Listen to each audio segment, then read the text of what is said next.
तौरगा अदुम लोटना चानिंगाय थकनिंगाय लेदबि लोटना ले hi ma'am ngasi akwai amuk aigi marup awangsi martinga ngasi unabagi interview khara masa amta tawjage haina changapani ngasi gi aigi group sida aduna akwai ni ngang dingai mamang sida soikiba lankiba darbasu miyam na ngapiu miyam wa ina khorimjari aduga aigi marup sigi mingsi masi Martin awangsi kawe mase maisu Manipur dagini adu mansu haibigini Mimyam da khrom jere egi mingsi awungsi penmi aisu Manipur dagini ai asengba Manipur isu aisi Yukru district Kangkhui Kuno village dagini okay adu ngasi se aina akoi gi maru Martin dagi aina khangning base hoje hoje COVID-19 na waraga laire miyam waraga su laire ko aduna khoi gi family da kyamuk warage natrana karmana laire bra chenai sida adu tan kitang share tobi Hauchimakti COVID-19 sigi dagi mi miyamna waba kiba haidi nabni na mi si Hauchimakti isamakta egi imungmakta di naba khotpa degree su di leide adu mi si naye si tawe habiti pausi loi tana rebni nadugi ekaisu masa masa pausi janingai thakni ma banda logba jakke bosu kiba pau ama pawe adubu ai si da hauchik si family da ekai mi trup leibni si da tabak tawi si egi iche ama ipani khaktana tabak tawi bni adubu iche khaisu moi company macha da tawrebni na moi su salary si phajena panghaudre adubu ai hauchik faudi hoi lockdown tawdi kuibdi adubu area you know Reliance projective ti tawribni nei di hauchik phausu ai da salary di awapadi akaiba kadisu lete adugi chaningai thakningai di ai tamak da makti yam wa haibdi lete adu ai salary chapjang phoni ai gi tawkham thokwa chapjang bi bang ngomjeri okay adu salary je khaptala daba atopa nangi site tegi no ke society gi atragna Manipur dagi kari kana ba COVID-19 sida fangki COVID-19 dagi da kana ba phangba haisidi ekhoi gi somna hairidi kramai potha jaba hairidi ekhoi si thabak ma panda leidamni ekhoi si hajara gi matung da matham thang thabak masa masa thabak tawna ni na COVID-19 si leram dridi hoi ekhoi si hoi ai isama Christian edu risu non phadaw su ai church chapam dam sanghaude haidi thabak taribni na non phadaw su ai marak te dongai na Sunday dongai Monday adu confuse chatpal de haidi nu ti thabak chalibni na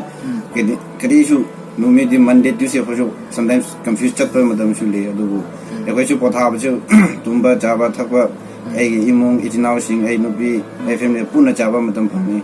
haidi thabak taribni ne kai thabak tawam dam de ayu khakot ni masam sai tiffin pura chapni lago di ai di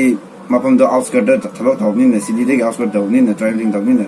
teng na 11:30 12 o'clock mungdang si da halak ni na moi doi tumna ra isu edom na dum chaba thakwa moi sum adum thabak tawba tawdama mi si tonga tonga na chaba thakwa si tonga tonga tawni na nuai de adu handak de khoi da dum pulla ga loin ma ayuk mungdang chak chabro Tamina ba thakmina ba loina punbe gi khalidi yam nungai marama ma itau kanona Martin na hari ba point si magi family imung manung hana punsilaga matam amada chak chamina ba laimina ba phangdabni na adu COVID-19 gi matang sida imung punna harauraga room amada laimine haibagi true ne ba ko aduga hojik aina haining ba point si karino ha kan sida hojik se tribe se tangkhun gi tribe ne koi tauna leise adu tangkhun gi tribe tegi nakhoi gi Manipur government na natraga Chennai gi government na chengumba natraga na nakhoi gi mi taruki family amada adumaina phangbra aramba atopa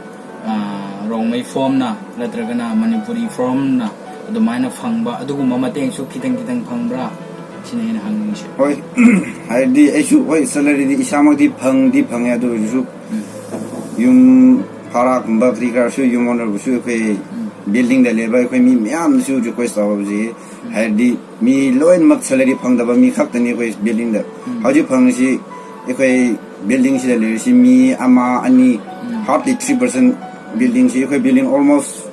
19 rooms kumba si le ramni ek building si da do so da 2% 3% khak ta sin salary phang di ni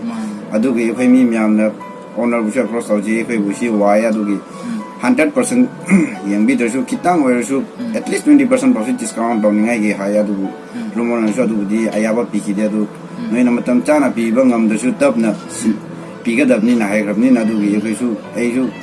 pulak ta piga dab su wa ba ge ai nong nong ge salary phang su tha tha ide dum clear da ji adu ge ai su yum da manage ta bi da mu ga khara wat khra ba soi khra ba du ge manage ta bangam da be ge su si kun gi adum kramai kare ko lege gi adam magam da lebni adam magam gi chen ya be society de chu chen phang ado wa ngrang na han mak 2-3 days back you know wrong me church de gi moina organize of ira du de gi shu e adu de gi chen da du shu tha chen ra thau you know gi family ama na manage to bang ngam even sapon kumba shamu ko lo shu ko lo e phang ya du gi tamag de wrong me gi ro o si society de gi mateng pambi ba mi myam shu yam nu ji adu wa e CM Manipur CM gi desu dengbang degi adu desu dising Myanmar ani ni haidu ekhoi di bank account le dabni na aiga ai nupi gi phange adu ekhoi mi truk tegi di mi mari gi phang hab dare haidi ekhoi mi ani gi di phang de adu gi tamag de ekhoi CM desu yam thaga je okay aduga akhoi marup na haining iba huji hai khibsi karino ha gan sida akhoi rongmei form Chennai Romai form Chennai haibni Romai form church haibilate adugo hoji Romai form na aduga tangkhun singna piri bise jati khairga pi bisina jati khairga haibati ma ge tribe ma ge society khairga pi bisina phabra latragana mi se sigumba matang sida covid-19 sida karamba mi da pi girga phagani natragana ma de pi be yade akhoi gi society late haiba adugum base kari correction tawninge ai bu sum hayo herdi sidati tangku rongmai maite kabui sumai nadi khaibdi edi pamde ai gi wakhan longdi hairedi ekhoi si ha na de ki hauti kho mapan da lebisi mi khra na chahi amani leramni khra na chahi tra ga tra le mi na ba masak ki khangdi kuiraba do su tiges khangdaba hairdi masam sam sa ki thabak chatpa lakwa matam chaba tha poi su masam sa tongan ba yum tongan ba gi inaba matam su phang haude adubu gi hauti sum like cheng yaw ba hai khro recent yin da su sida masam sa ki khungi society yin na khadi amu ga khoi punba matam phang ro re so so mai na wariam for example ebu yellow already ai namadi tangku manipur na the all notice me khoi wari ni na du phang ba tribes khai da bi da miyama na khara haiba di education level misina government de gira kadai organize de gira moina khara lo shala pura pudu hauchik janingai le deba wana le ba miyam le adu da tribes khai da bi da yen bi bu na edi phai hai le khoi du na nu machi manau gum ne khoi nu sina na le du khoi adu thama de di tribes khai da bi da du yam pam je akoina officer singna latragana akoi leader singna leiriba tangkhun gi tribe Romai tribe oro mitai gi tribe oro laiminari ba leader singna khitang phangmasi akoi lomak tribe khai da bida chaminasi sharing tawminasi haibagi yamna nungsiba akoi gi machimana manipur se akoi thaina dagi ting tam haiba leite adu gi type ta mapalom da leiba haibsi nungsinana laiminasi haibani adu yamna fai yam nungaiba magi opening amani adu ga aina hangningi se hoji akoi marup sina tolo phange haiba tolo phangse karamba company no aduga karmaina join tawkhibno aduga future da kanagumba nauna Chennai da lakpo matamda kanagumba ai son oibe ai brother kanagumba ma mi ama lakpo matamda sigi opportunity se karamba showroom da latrana karamba job tawraga fagani habse kitang share taw hoi ahan ba di ai na ge ai si ha na di ai gi punsi da manipur ma pan first talk job si ai Hyderabad da taw le ni Hyderabad like coffee shop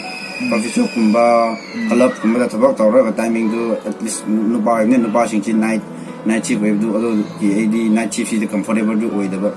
ado gi china Hyderabad da tabak taw he da su showroom kumba su adum salary do moina pd ba ga ai expectation su adum mana da ba ado gi ai ado de ai shift out token ai china de gi Hyderabad de gi Bangalore shift out de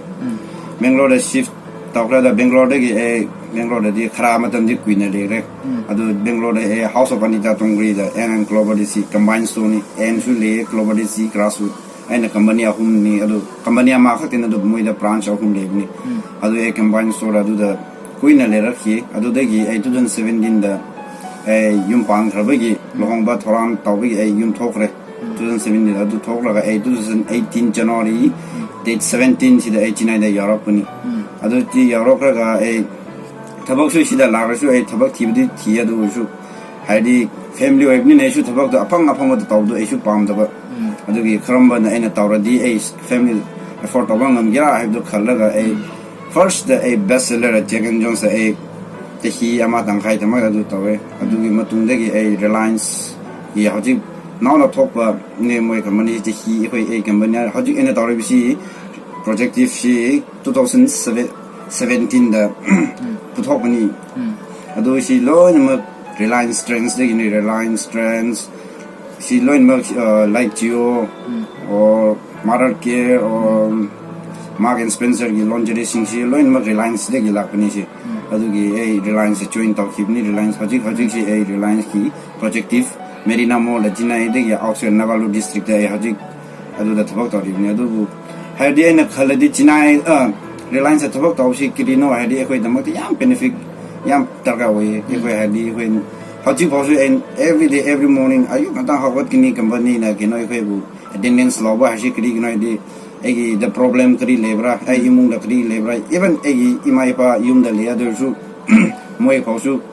tramai na le lebra do fill up ne every morning every night da anaba khot pa le company di ready to help ni company di anaba khot pa le su tatana haibio ado ye ko adum meeting su taw nai every day adum evening da dum pumari manga si da dum company meeting su taw ji ado ye ko kina haji ki news update su company na update to bira shimai to haidu every opinion yam tambi ba yam hanga du gi tama da ji khaledi Reliance yam pai ado ekhan thabak taw du na le su ekhe salary su watan phange ado salary watan phangwa si su kramain phangbro haidi ekhe staff sing gi mi khana di nuai na legni khana di wana le bisu lebni na moina di salary si 100% di bide haidi 100% date 1 to 15 date 15 si da 50% big ni or end of the month date 30 si da 50% so monthly complete within 100% complete salary adum phangi kana su ti ta bi adu karigumba ai marup ama friend amala traga ai Manipur gi chinau nu pa ama ai ise obi ai sister obi ai mokoi se karamba company hojiki Reliance da karmane yawni karamba way da la aga ma se tawun Reliance yawga di masam gi interest mutung su le hari Reliance gi kino hojik Geo su Reliance kini or Reliance Food ki su Reliance ki le or hojik mak chinai mak da di le de adum yakoin medical de gi chat ke su Reliance ki adum hospital pau su le adu hospital si di chinai mak da di le te adu su hojik retail se chat ke de en khoi de interest ka di projective sina quite a salary su wang Reliance su trends Reliance when su dong le trends in su trends commission salary de kharap pik ba adu kari gino hadi mo ne de khara price yu khara low ni adu ga ekoi ge hojik sina premium oi ba project if sina premium ne adu almost 25 to 35 above sigi mi sina set ka da ba ya ba puri ne do puri tracing adu protective ki manung sida lab si krino hadi coffee cafeteria su le re store mall manung da salon su le re cosmetic su le re like lingerie le re footwear gi everything adu loi phangmane manung da protective is floor manung ya re loi ma suna phangde ni ado office HR labra aduga store amada kamana maintenance habidi manager ama khaktana maintenance tobra da tagna karmain le store the HRD latest store ama da tarka websi store manager ama legni assistant manager ama legni aduga VM ama lagni CNA si ama lagni amuga BOH ki mi ama lagni aduna adum manage tagni adu HR adum kam kumba mi ama na interview lake so direct manager bu inform tawra manager na kino kitang wahang dia dum lak pa yai adu madung da HR for tawra HR na online interview lagni adu madung da after interview pass tawra di training ki tamak da 15 days head office Bangalore da kino 15 days adu da training bigni adu training people hire di ꯑꯩꯈꯣꯏꯅ expend 15 days खरा मी खरानदि कीगिबा याय चिनाइदा लेरगा ए मुंबईदा लेरगा ए गोवादा लेरगा क्रमाइन ए बेंगलोरदा 15 day expand दावनी हाइदे मपानदा expensive याम वेबनिना तो company ने याम फजने provide तौबी नि खैबो किना apartment कुंबा फेरी क्रादु पीबना दे खैबदि hotel restaurants अफा फाबा खैबु मी यामा लेबा याबा अदुदा पीगनि अदुगा खै चाबा थकपा लोइनमा कंपनी फ्री ने दु 15 days की इवन नंग कोआदा की लाखपुरा मणिपुरदा लाखपुरा दिल्लीदा लाखपुरा लोइनमा ने ट्रैवलिंग एक्सपेंडिचर एडुजेट लोइनमा कंपनी ने पे तौबी नि अदुदि यामना अदुकी मति केयर तौबी अदुकी मति कनो अदुगा 15 days की मनुंग से ट्रेनिंग की चटपा खोटपा सिलोम मोइना पुथोपी रहने खलसे अदु और सैलरी से काउंट ओवर कमाइ दो सैलरी गिदी सैलरी अदु माना ट्रेनिंग चटपा सिदी मा जॉइन तौखरबे की कंपनी ना मा बु जॉइन तौखरे हेबे जे मा बु ट्रेनिंग पीबने हैदि मा जॉइन तौखरसु कंपनी की रूल्स एंड रेगुलेशन लेबनि अदु और क्रमाइन चथगनी कंपनी की प्रोडक्ट नॉलेज लेदि मा शेयर तौदुसु कस्टमर अप्रोच तौसु मा वागनी कस्टमर क्वेश्चन हांगदा मा खुंबो इंगमदरि मा कंफ्यूज चतकनि अदि कस्टमर दु अदु मांगिने अदु मांगदा निंगाय कस्टमर बुसु क्रमाइन अप्रोच तौगनी अदु तमदा लोइन मा ट्रेनिंग फजेना company rules and regulation plus product की नॉलेज सिदे कोई कंपनी सिदे सि लॉन्गबेन सि की सि करी तमदा लमे सि सेमब्रा हाबि स्टोरी लोइन मा लेबने दुगी तमदा दु लोइन मा ट्रेनिंग कंप्लीट तौखरे एबम दुंगा स्टोर थारकनी अदुगी आप लाइक एकोय चाबा थकबा खरानदि रिसीव लेदबा केनो लाइक एकोयना चाक चाबसिदा खरानदि केस मेमो लेगनी लाइक एकोय ट्रैवलिंग ऑटो द चतबसि केस मेमो लेदे रिसीव लेदे अदुगुंबा गिदि एकोयना फॉर एग्जांपल एना मणिपुर टू युक्रो हेरो मणिपुर युक्रो डिस्टेंस क्या रो मणिपुर युक्रो अदुम 82 किलोमीटर्स नि हेरो 82 किलोमीटर्स अदु मणिपुर युक्रोदगी इम्फाल सिदा ट्रेनिंग लाकनी एवरीडे अप एंड डाउन से वरियामाबु अदुदि 80 किलोमीटर सिदा एगी टैक्सी फेयर से क्या अदु हलाकुसिना क्या एकोइना अदु खाक तदु इसिलगा टाइप दरा एकोइना मु क्लेम तौगनी अदु चकिबदि लोइनमा रिफंड तौगदम एकोइ पर्सनल दगी मांग दी लेते अदु फर्स्ट एकोइना खराना एकोइ मसादगी पैसा पुथोरा तौखिबदु लोइनमा कमनि रिकवर विथिन 15 days मनुंदा लोइ पीगदम अदु अतोपर Reliance लेतबा अतोपर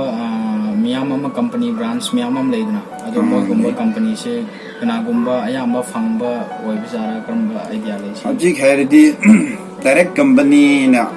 the थबक तौरिबा me सिंगदि हजिमकति salary lion मक सुना फंगलिए अदुबु खरा कंपनी डायरेक्ट कंपनी सु खरा नदि कंपनी से 75% खक्ता फंगबा सुरु यावरिए अदुगा शोरूम द तौरसु ग्रामाय गिरा फ्रेंचाइज है ना माने डायरेक्ट कंपनी द फ्रेंचाइज है बिसि सैलरी सुं पांग फंगदबा स्टाफ सिंग मैनेजर सिंग बु सासुं फोन तौसु पाइखतबा मतम सु ले खेरो नावजि पाइखतबा सु लेबा हजिसे अदुगि स्टाफ सिंग सु याम वारा लेबे मिसु यावरे हजिके अदो लास्ट ओइना आइना हाइंग बसे